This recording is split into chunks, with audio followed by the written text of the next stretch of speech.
천미수님, 반갑습니다. 오늘은 우리가 화나십니까? 라는 주제로 강의를 하도록 하겠습니다. 만약에 우리가 인생 살아가면서 이 화만 안 내도 우리 인생이 굉장히 평탄할 것 같아요. 근데 가끔 잘 참다가도 그냥 갑자기 한번 화가 나면은 막 모든 게 막 뒤죽박죽 되시지 않으세요? 저는 이 한국 사회를 보면은 화로 꽉 찬 것 같아요. 며칠 전에 그 지하철 2호선에서 할머니 한 분이 손자 같은 그 딸을 손녀 같은 아이를 머리채를 막 힘도 얼마나 좋으신지 그냥 막 하는 모습을 보면서 정말 우리나라에 화가 꽉 차 있구나. 우리 인생을 살아가면서 분노를 억제하지 못하고 돌이킬 수 없는 잘못을 저지를 때가 참 많아요. 홧김에 어떨 때는 부모도 죽여요. 홧김에 남편도 죽이고 홧김에 아내도 죽이고. 그래서 이 화를 잘 다스린다는 게 굉장히 중요한 것 같아요. 그럼 여러분들 언제 화가 나요? 화가 나는 건 언제 화가 나냐면 무시당할 때. 남편이 시댁 식구들 앞에서 아니면 성당 모임에서 우리 마누라는 할 줄 아는 게 아무것도 없다. 얼굴이 잘생겼나, 음식을 잘하나, 성격이 좋으나 마음에 드는 게 하나 없다고 정말로 남편이 구박하면은 정말로 속에서 부글부글 끓죠. 예, 내가 누구한테, 남편뿐만 아니라 다른 사람한테 내가 무시당할 때 우리는 화가 나요. 여기서 분노가 끌어올리죠. 또 남편들은 또 언제 화가 나요? 이 세상에서 아내한테 구박받을처럼 화날 때가 없는 거예요. 당신 월급이 얼마냐? 우리 뭐 먹고 사냐? 누구 남편은 마누라 밍크코트 해줬대더라. 막 이러면은 남편도 막 홧김에 눈이 확 돌아가는 거죠. 여러분들도 남편 아내 말고 또 누구한테 화날 때, 누구한테 무시당할 때 화가 나느냐면은 자식한테 무시당할 때 화나는 거예요. 더욱이 기가 막힌 거는 5살, 6살짜리한테 무시당하면요 막 끌어올라요. 여러분들 5살, 6살짜리가 막 엄마 말 안 듣고 살살 거짓말 시키면 화나요, 안 나요? 뻔히 이놈이 거짓말하는 거 아는데도 살살 거짓말 시키면 엄마는 막 화가 나요. 그래갖고 엄마가 막 자백하라고 그러죠. 너 이게 거짓말 아니냐고. 그럼 애는 끝까지 감춰요.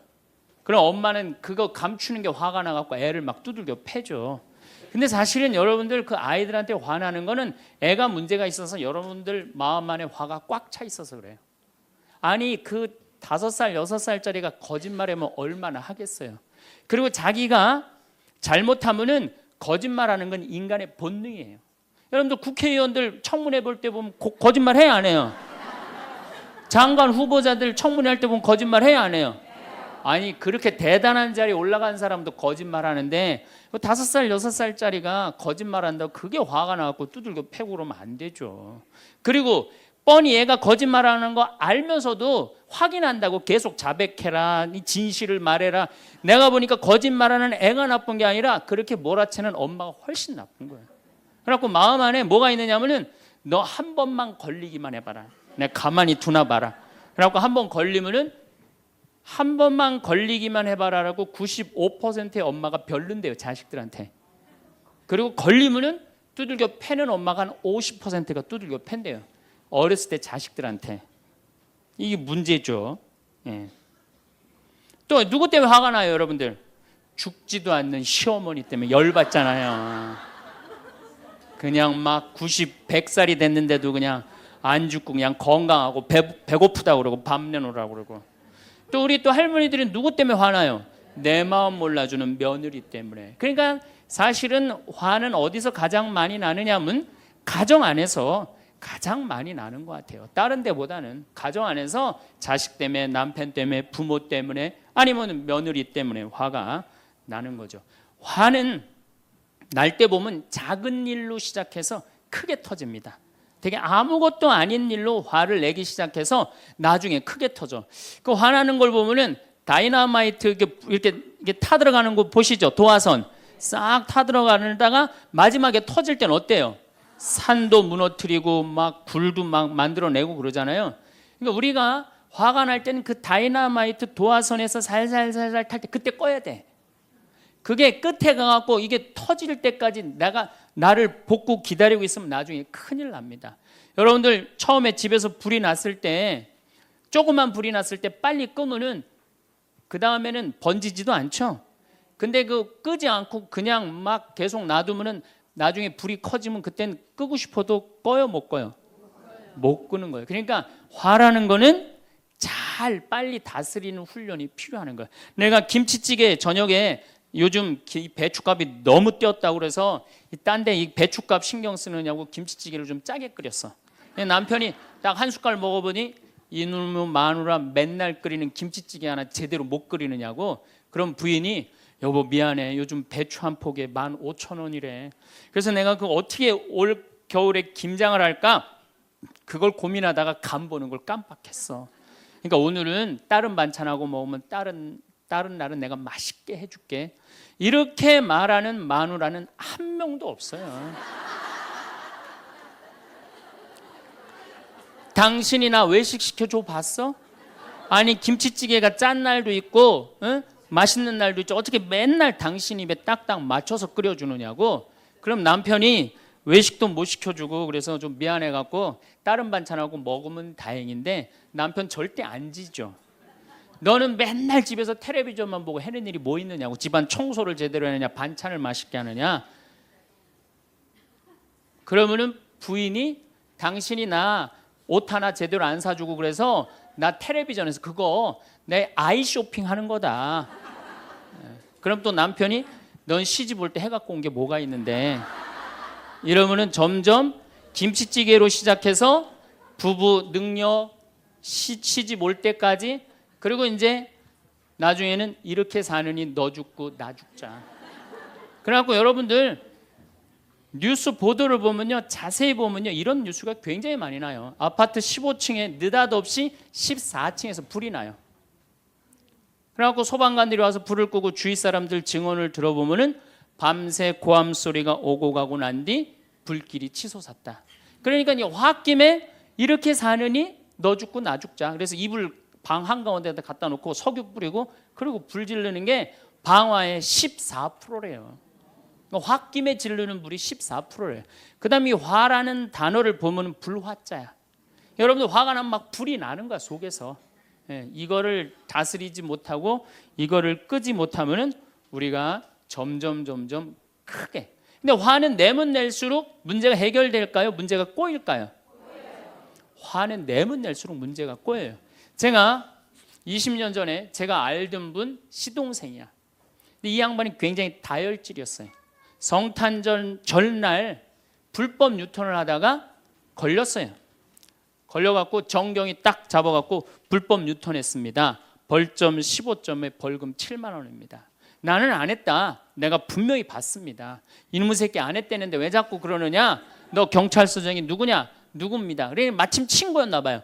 내 친구인데 너 가만히 안 놔두겠다고 귀싸대기를 때렸어요. 정경 귀싸대기를.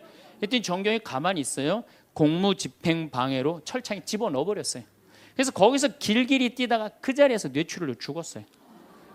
불법 유턴한 거 하나 때문에. 근데 우리는 그런 일들 참 많아. 옛날에도 공중전화 오래 한다고 그런 사건도 있었죠. 그냥 아무것도 아닌데 그냥 조금만 한 번만 내가 이 고개를 숙이면 되는데. 저도 강의 다니느냐고 멀리 강의 갈 때 시간은 다가오고 차는 막히고 그러면 제가 불법 유턴도 많이 하고 빨간불일 때 건너도 많이 가요. 정말로. 왜냐하면 나를 기다리는 분이 보통 500명, 1000명인 경우가 많잖아요. 서울 올 때가 제일 그럴 때가 많아요. 딱 걸리면은 저는 딱 문 내리고 로만 칼라 딱 보여주면서 제가 뭐라고 그러냐면 정말 미안하다. 내가 불법 유턴한 거, 내가 신호 어긴 거 인정한다. 그렇지만 내가 강의가 있어서 그러니까 좀 잘 좀 봐줘라. 그런 경찰들이 대부분은요, 침 뱉은 거, 안전벨트 안 한 거, 벌점 없는 걸로 끊어주지 굳이 그거 벌점 매기면서 끊어주는 경찰 없어요. 인생 살아가면서 고개를 한 번만 숙이면은 문제가 해결될 때가 너무 많아요. 근데 그 한 번을 숙이는 게 우리가 안 될 때가 참 많아요. 가끔 잘 하다가도 어느 날 안 숙여지는 날이 있죠. 그거를 숙이는 것을 훈련이 된 사람이 성숙한 사람이에요. 그 사람이 정말로 어디다 내놔도 그 사람 문제 없이 살 사람이에요. 화날 때마다 그냥 막 집어 던지고 막 그러는 사람 주위에 친구 하나도 없어지죠. 또 우리가 언제 화가 나요? 식구 가운데 자기만 손해보고 희생한다고 생각할 때 화나요, 안 나요? 오빠는 대학 보내고 나는 고등학교밖에 안 보냈어. 그럼 부모님한테 막 화가 나요, 안 나요? 나죠? 성당에서도 화날 때가 언제예요? 나는 성모에서 맨날 부엌에서 그냥 겉절이 김치 담그고 그냥 맨날 하는데 그냥 반찬 다 만들어 갖고 내놓으면은 생전 성당에도 안 보이던 여자가 그냥 싹 여우같이 차려입고 와갖고 그거 딱 차려놓은 거 딱 들고 신부님 앞에 딱 가서 거기서 그냥 헤거리고 그거 주워 먹은 거 보면은 이 식당에서 나는 그냥 완전히 그냥 식순이로 그냥 하다가 그냥 그거 보면 화 나요, 안 나요? 나죠? 내가 손해 본다고 생각할 때 화가 나는 거예요. 성당 공동체에서 제일 미치는 건 뭐냐면은 누군가 자기를 비난하고 다니고 있어. 근데 그 사람이 누군지를 모르겠어. 나를 두고 분명 욕을 하는데 그럴 때 화가 나요, 안 나요? 날 때 많죠. 열받는 분 계신가 보다. 내가 시집 가서 내 시동생 어버 키우고 대학 보내고 장가 보내고 시누이도 그렇게 시집 다 내보냈어. 그래갖고 정말로 똥구멍이 찢어지게 가난한 집에 이 집에 와갖고 정말 다 이렇게 하고 다 먹고 살 만큼 해놨어. 그런데 환갑이 됐어. 그래갖고 야, 내가 시집 와갖고 그렇게 잘해줬는데 내 환갑 때 다이아 반지를 해갖고 올 것이냐, 유럽 여행 티켓을 갖고 오실 것이냐 기다리고 있는데 시동생 시누이들이 딱 환갑 때 왔는데 10만 원 봉투에 딱 넣어갖고 왔어. 그거 보면 열 받아요, 열 안 받아요? 열 무지하게 받죠. 그래갖고 내가 너희들하고 인간관계를 갖나 봐라. 그리고 인간관계 끊고 사는 사람들도 많아요. 해준 게 돌아오지 않을 때. 그렇죠? 내가 잘해줬는데 돌아오지 않을 때. 근데 우리는 살아가면서 여러분들 이제까지 은혜 받은 만큼 다른 사람한테 은혜 갚으셨어요? 저는 신부 되기까지 많은 신부님들, 많은 수녀님들, 많은 교우들이 저를 도와줬어요. 근데 신부 돼갖고 일일이 그분들한테 쫓아다니면서 다 감사했는가? 생각해보니까 다 하지 못했더라고요. 나도 다 감사하지 못했는데 내가 그 감사를 받지 못한다고 화낼 필요는 없지 않는가, 그런 생각이 들어요. 제가 신학교 다닐 때 우리 학장 신부님이, 돌아가신 배문환 신부님이 영성훈화 할 때 아주 이해하지 못하는 훈화를 꼭 하셨어요. 여러분들은 본당 신부가 돼갖고 교우의 40%만 지지를 받아도 여러분들은 성공하는 신부입니다. 근데 전 신학생 때 이해가 안 갔어요. 신학생 때 왜 이해가 안 갔느냐면은, 내가 신학생 때 인기가 얼마나 좋았느냐면은 막 방학 때 가면은 주일학교 애들이 막 매달려갖고 길을 못 갔어요. 지금이야 뭐 이상한 세상이 돼갖고 그러지 못하지만은 25년 전만 해도 애들이 신학생들을 얼마나 매달리고 좋아했어요. 초등학교 애들이. 중고등학교 애들은 내가 방학 끝나고 신학교 돌아가면은 애인 군대 보내는 것처럼 그렇게 섭섭하고 편지 보낸다고 그러고 학사님 보고 싶다고 그러고, 본당에서 아줌마들은 나보면 죽어 좋아서. 그런데 신부가 돼갖고 교우의 40%가 나를 지지해 주지 않는다? 신학생 때도 인기가 이 정도라면 본당 신부 돼갖고 인기가 더 높을 거 아니에요. 그래서 신학교 그 영성훈화를 이해를 못했어요. 근데 막상 제가 신부가 되고 보니 교우의 40% 지지받는 거는요, 하늘의 별 따기보다도 어렵더라고요. 왜냐하면은 우리나라 지금 통계적으로 미사 참여율이 25% 나와요. 그러니까 정말로 그 신부님이 지지받는 신부님이다, 제대로 40% 지지받는 신부님이다, 그러면은 교우의 40% 미사 참여율 나와야 될 거 아니에요. 그러니까 교우가 1000명이라면 400명은 나와야 될 거 아니에요. 2000명이라면 800명이라면 나와야 되는데 2000명 중에 800명 나오는 본당은 없어요. 2000명이라면 한 500명 정도, 600명 정도 나와요. 많이 나와요. 우리나라 평균적으로. 그러니까 40% 지지받는다는 게 어려워. 예수님은 나 환자 10명 고쳐줬는데 몇 명 돌아왔죠? 한 명 돌아왔어요. 그러니까 여러분들이 여러분들 주위에 있는 사람들 10명한테 잘해줬어. 10명한테 잘해줬는데 9명이 돌아오지 않는다고 해서 섭섭할 필요가 없다는 얘기죠. 그러니까 한 명이라도 돌아오면은 다행인 거예요. 그러니까 모든 사람들한테 인정받는 일이 쉬운 일이 아니다. 많은 사람들 화나는 경우가 어떤 경우가 여러분들 화가 많으냐면 자기가 완전한 사람이라고 생각할 때, 자기 판단이 옳다고 생각할 때, 그걸 옳다고 믿을 때 화가 나요. 많은 분들이 어떤 경우가 있느냐면은 내가 관상 좀 볼 줄 아는데 그 사람 틀렸어. 아니면 내가 관상 좀 볼 줄 아는데 그 사람 진짜 괜찮은 사람이야. 이 중에 관상 못 보는 사람 어디 있어? 50년, 60년 살으면은 딱 보면 다 알지. 그렇죠? 그런데 그게 맞는 경우도 있고 틀리는 경우도 참 많아요. 근데 우리는 어떤 착각을 갖고 있냐면 내가 적어도 판단하는 건 맞다고 생각해요. 다 여기 저를 포함해서 여러분들 모두가 그런 생각을 해요. 근데 그게 허물어졌을 때 화가 나는 거예요. 그게 허물어졌을 때. 제가 지난달에 뉴욕에 강의를 갔었어요. 퀸즈 성당이라는 데서 강의를 했는데 교우들이 진짜 많이 나왔어요. 정말로 꽉 찼어요. 강의를 하는데 정말로 반응이 아주 좋더라고요. 이 강의가 끝나고 이제 본당 신부님하고 사제관을 올라가는데 따라오는데 이게 한국 사람이 안 따라오고 미국 여자가 따라오는 거예요. 미국 여자가 따라와갖고 그러는 거예요. 신부님, 자기가 신부님 강의를 한국말을 잘 못 알아들어서 잘 알아듣지는 못하지만은 너무 감동을 받았다고. 신부님은 정말로 하느님의 사람이라고. 나는 듣다 내 강의를 정말로 감동받다 못한 미국 여자까지 내 강의를 감동을 받는구나.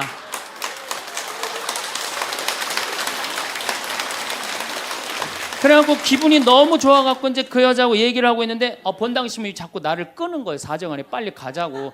나 지금 미국 여자하고 얘기하는데 지금 본당 신부님이 내 팔을 자꾸 끄는 거예요. 그래갖고 아니 신부님 나 좀 빨리 가자고. 나를 본당 신부님이 가자고 그랬는데 어떻게 가자고 그랬더니 본당 신부님이 조금 지나가더니 신부님이 그러는 거예요. 신부님 저 여자 이거라고 이거.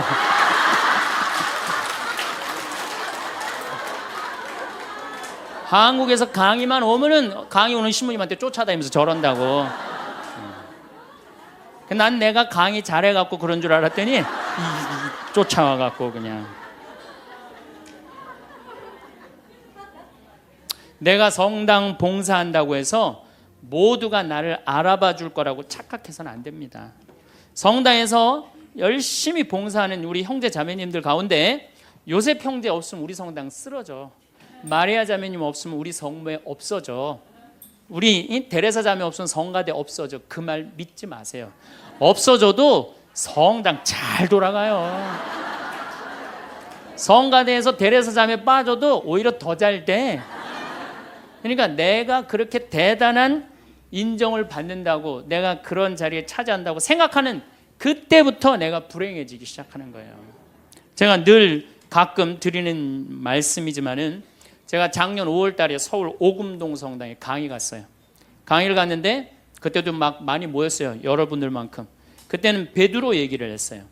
베드로가 여러분들 굉장한 분이에요. 만약에 예수님한테 베드로가 없었다면 예수님이 없을 정도로 베드로는 예수님한테 절대적인 존재였어요.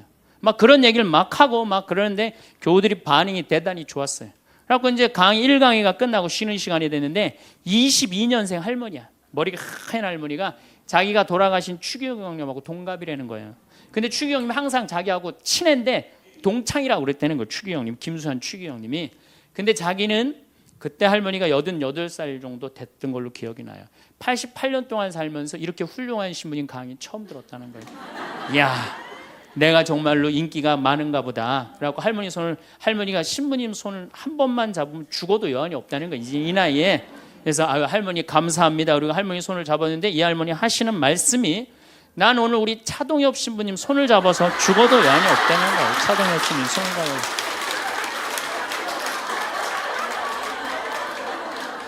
그래서 제가 그랬죠. 할머니 저는 차동엽 신부가 아닙니다. 저는 황창현 신부입니다. 그렇게 분명히 말씀을 드렸는데 이 할머니는 황창현이라는 사람을 알지도 못하는 거예요. 그래갖고 또 뭐 상담하고 싶다는 분들이 있어서 상담을 쭉 하고 있는데 저쪽에 있는 할머니가 안 가고 기다리고 계시더라고요. 사람들이 다 떠나는데 할머니가 또 오셨어요. 이 유명한 신부님 손 한번, 우리 차동엽 신부님 손 한번 더 잡아보자고.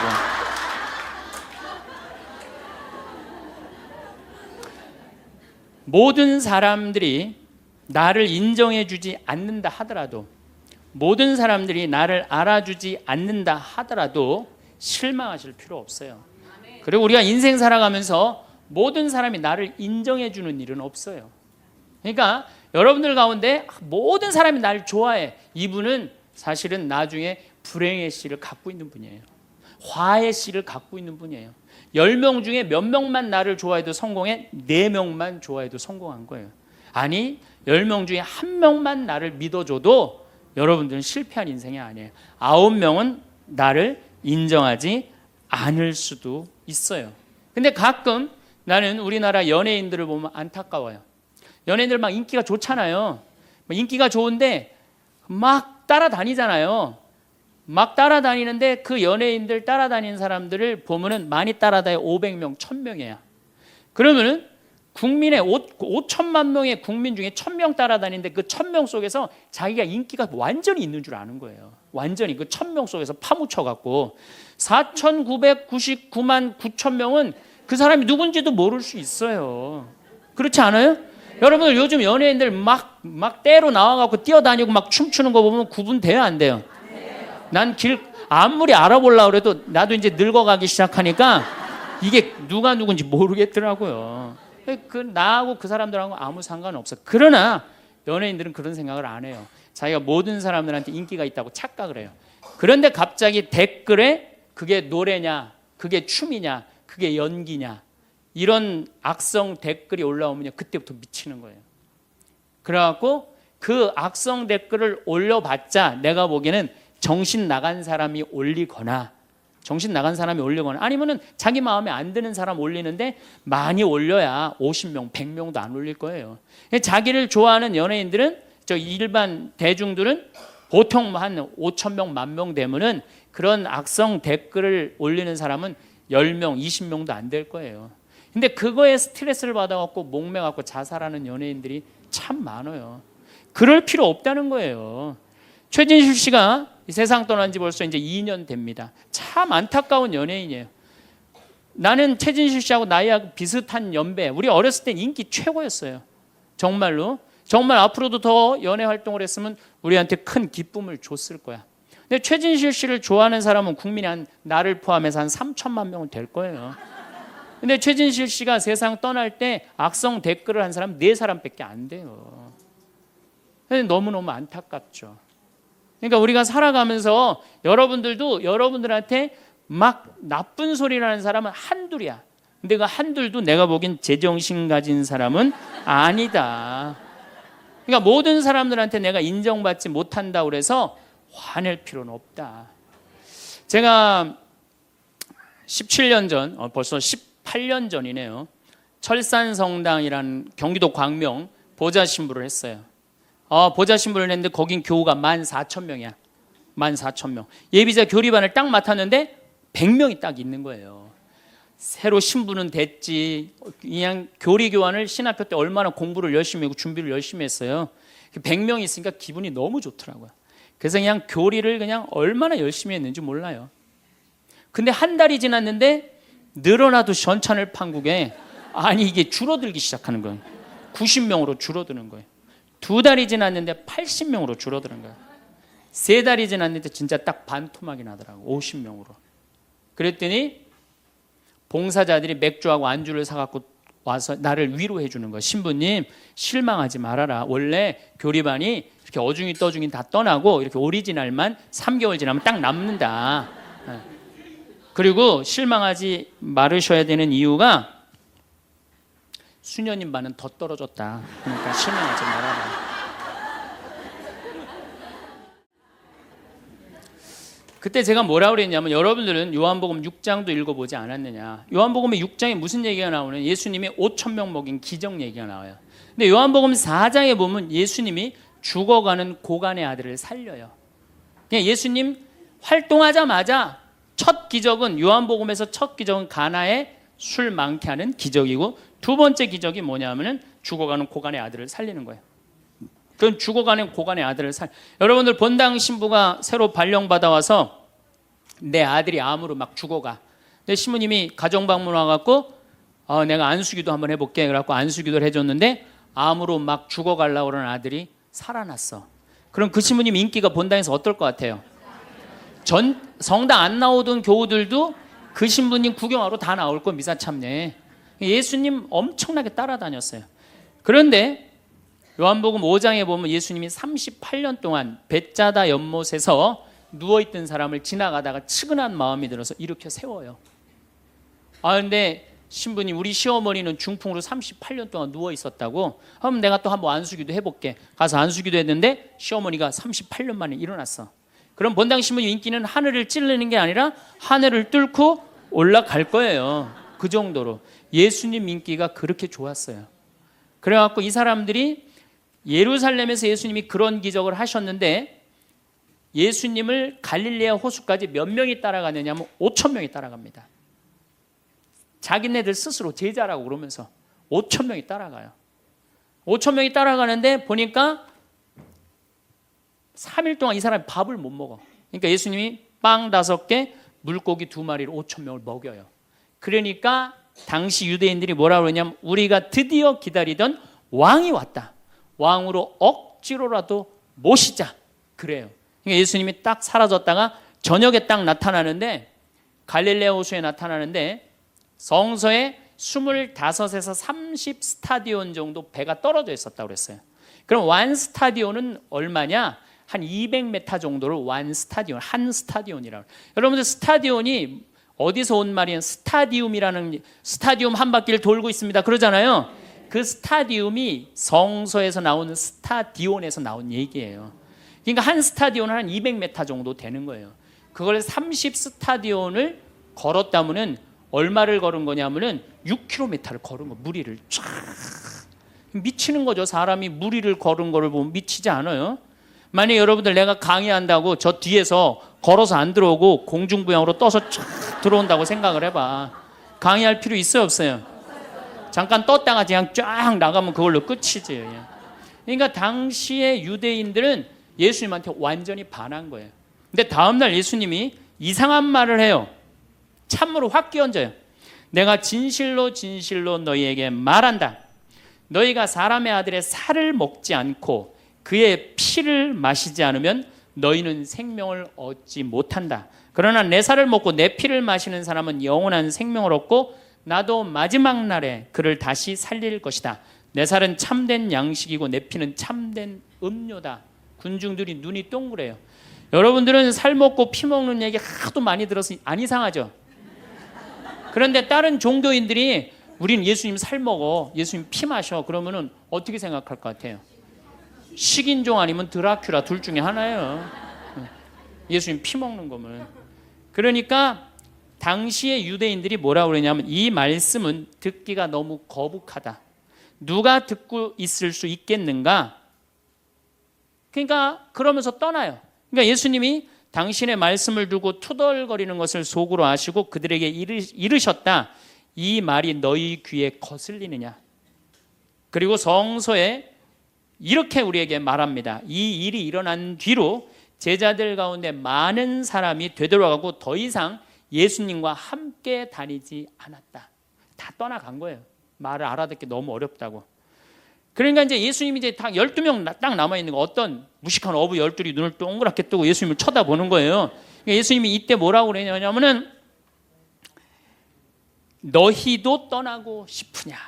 그러니까 이 12마저 떠나면 예수님 완전히 낙동강 오리알 되는 거예요. 이때 대단한 인물이 하나 나옵니다. 누구냐? 베드로예요. 다 떠났음에도 불구하고 의리를 지킨 분이 베드로예요. 당신은 영원한 생명을 주시는 말씀을 가지고 있는데 우리가 어디를 갑니까? 그리고 예수님은 이 12하고만 다니세요.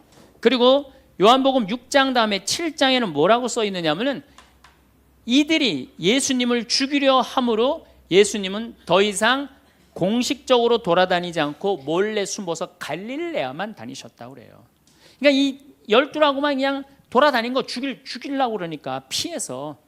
그러니까 예수님 그렇게 죽어가는 고간 아들 살리고 38년 동안 배짜다 연못에 누워있던 사람 살리고 5천 명 먹이고 생 난리를 쳐갖고 막 5천 명이 따라다니다가 결국은 몇 명 건졌느냐?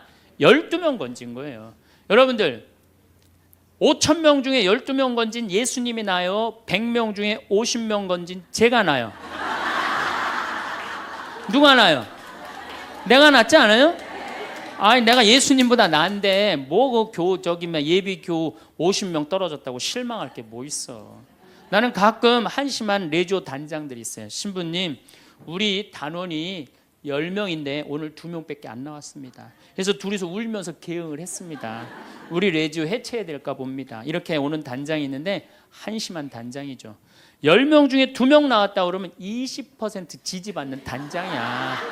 자, 5천 명 중에 12명 남긴 예수님이 나요? 10명 중에 2명 나온 단장이 나요? 누가 나? 단장이 훨씬 나은 거예요. 또 요즘 우리나라 구역 반모임 활성화를 위해서 굉장히 많이 노력하죠. 근데 많은 경우 반장님들, 구역장님들이 실망해요. 우리 구역이 10세대인데 3세대밖에 안 나온다. 4세대밖에 안 나온다. 이렇게 실망하는 분들이 굉장히 많아요. 그러면은 10세대 중에 3세대나 4세대 나오면은 이건 본당 신부보다 난 사람이에요. 예수님보다는 뭐 더 난 사람이고 실망할 필요가 뭐 있어. 예수님 뭐라 그러냐면 너희 중에 단 두세 사람만 모여도 내가 그곳에 함께 있겠다. 그러면 됐지 뭐 이렇게 욕심이 많아요. 그러니까 여러분들 모든 사람들한테 인정받는 건 쉬운 일이 아니고 인정받으려고 할 때 우리 인생이 피곤해지고 화가 난다 이거예요. 제가 2년 전에 평화방송에 강의를 한 2달 정도 했어요. 많이 한 것도 아니에요. 2달. 그런데 정말로 인기가 대단하더라고. 막 전화가 얼마나 오는지. 특히 천주교 교우들은 의외로 전화를 안 하더라고. 개신교 성도들이 얼마나 전화를 많이 하는지 몰라요. 신부님 너무너무 설교 좋다고. 천주교 교우들은 왜 전화하느냐 하면은 천주교 교우들은 원래 입이 무겁잖아요.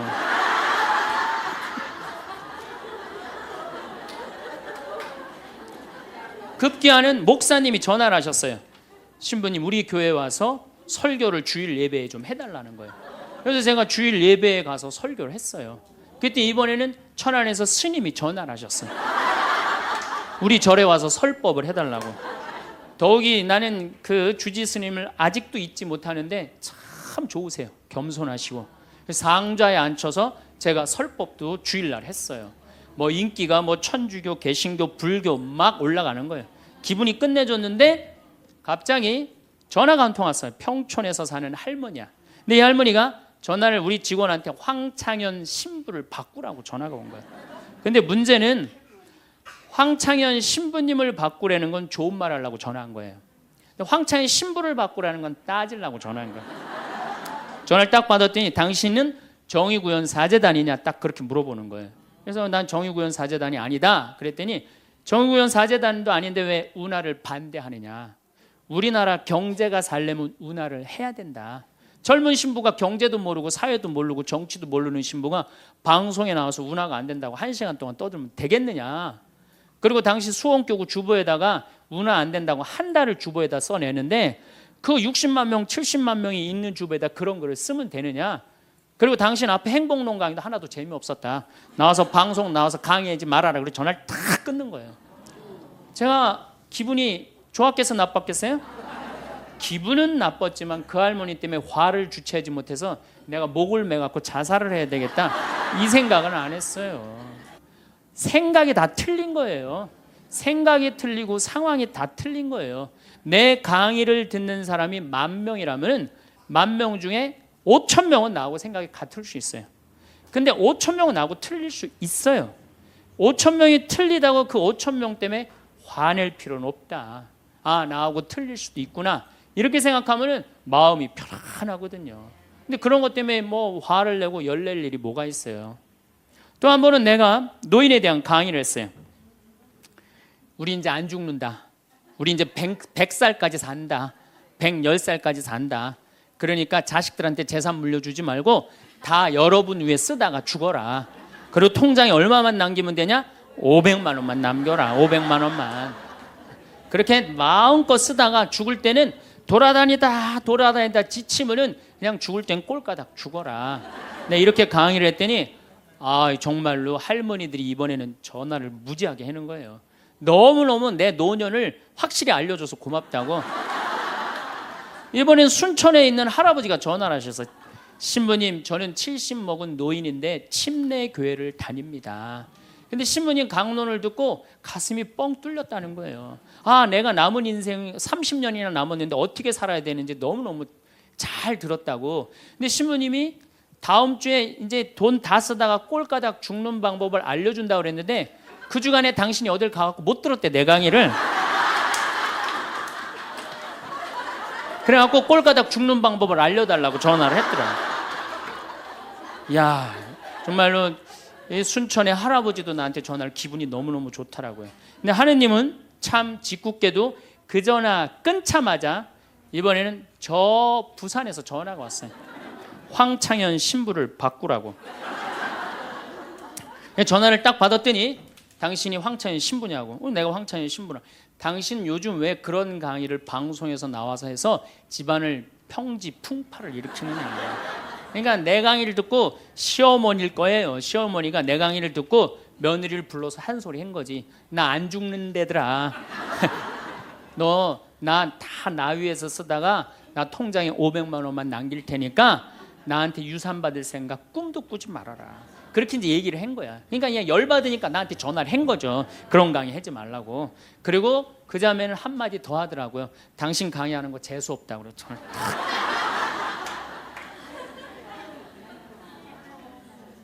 내가 그 전화를 받고 기분이 좋았겠어요? 나빴겠어요? 기분은 나빴지만 내가 화가 나고 내 감정을 주체할 정도는 아니었어요. 왜? 상황이 틀리니까. 얼마든지 내가 공격받을 수 있는 얘기를 한 거니까. 그런 다른 의견이 있을 수 있는 거예요. 그걸 일일이 다 대응하려고 그러면요, 나중에 내가 어떻게 될 것 같아요? 미쳐요. 미쳐요. 여러분들, 요즘 나는 가끔 텔레비전 보면서 총리들도, 대통령도 막 신발 막 던지고 막 결함 막 던지고 그러잖아요. 대통령한테도.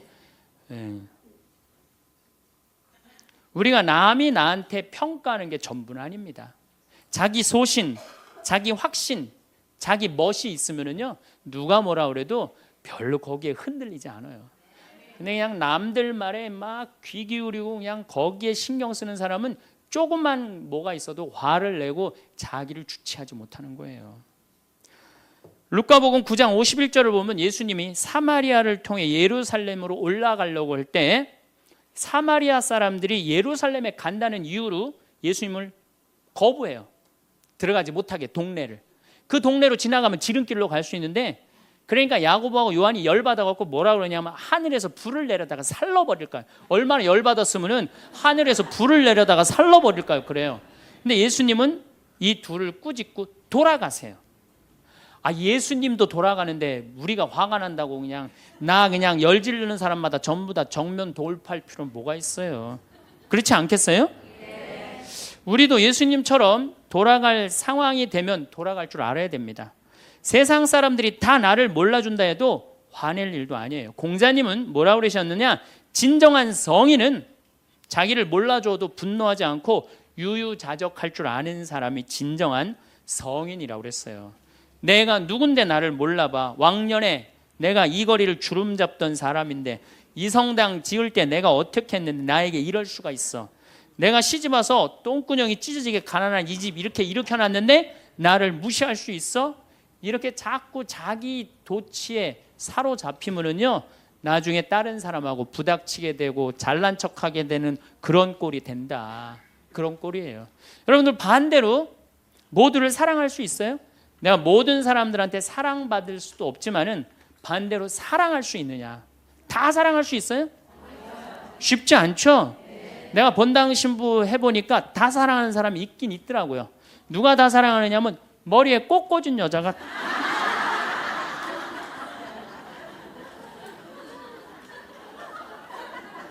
이게 모두를 사랑한다는 게 쉬운 게 아니에요. 근데 우리는 뭐에 지금 세뇌가 되어 있느냐면 성당에 나오면 어떻게 해야 된다고 생각해요? 모두를 사랑해야 된다고 생각하지 않아요? 나를 괴롭히는 사람, 나를 미워하는 사람, 나한테 힘들게 하는 사람 다 사랑해야 된다고 생각해요? 그렇게 생각하잖아요. 그리고 은연중에 그런 교육을 받았어요. 은연중에. 근데 성서에 모두를 사랑하라는 구절은 없어요. 서로 사랑하라고 그랬지 모두를 사랑하라고 하는 구절은 없어요.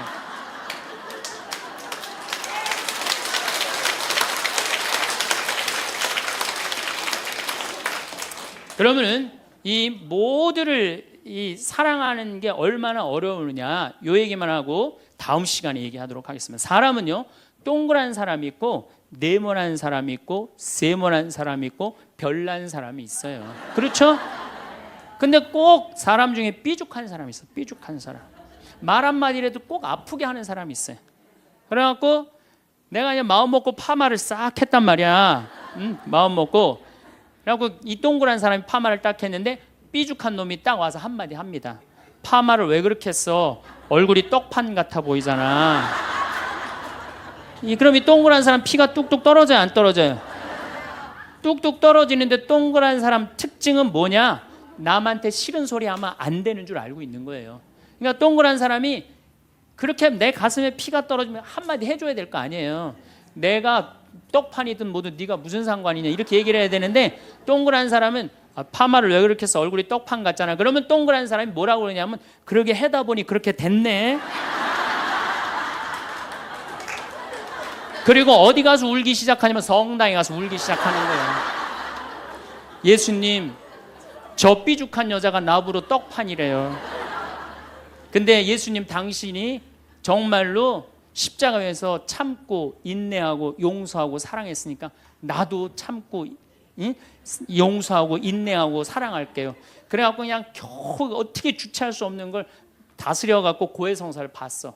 고해성사를 봐갖고 용서를 했어.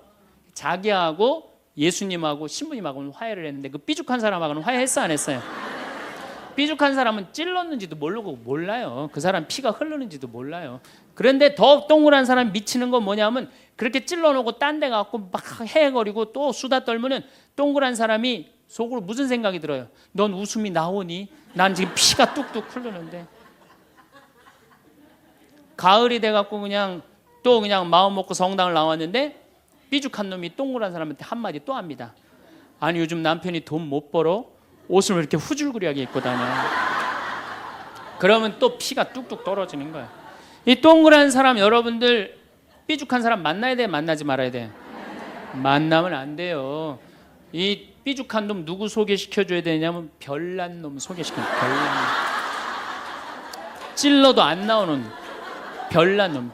이런 놈 소개시켜줘야지 어떻게 모두를 사랑할 수 있어요. 그거는 불가능한 얘기예요. 모두를 사랑한다는 거. 그러니까 여러분들 오늘 이후로 나는 모든 사람을 사랑할 것이다. 그러면 나중에 누가 망가지냐면 내가 망가져요. 모두를 사랑하면서 자기가 완전히 망가지는 거예요. 모두를 사랑하면서 기쁨은 다행인데 모두를 사랑하면서 그걸 끌어안느냐고 속에서 부글부글 끓어. 그냥 화가 꽉 차 있는 거죠. 그러면은 다음 시간에 정말 모두를 사랑하는 일이 얼마나 어려운 일인지 이야기 나누도록 하겠습니다. 감사합니다.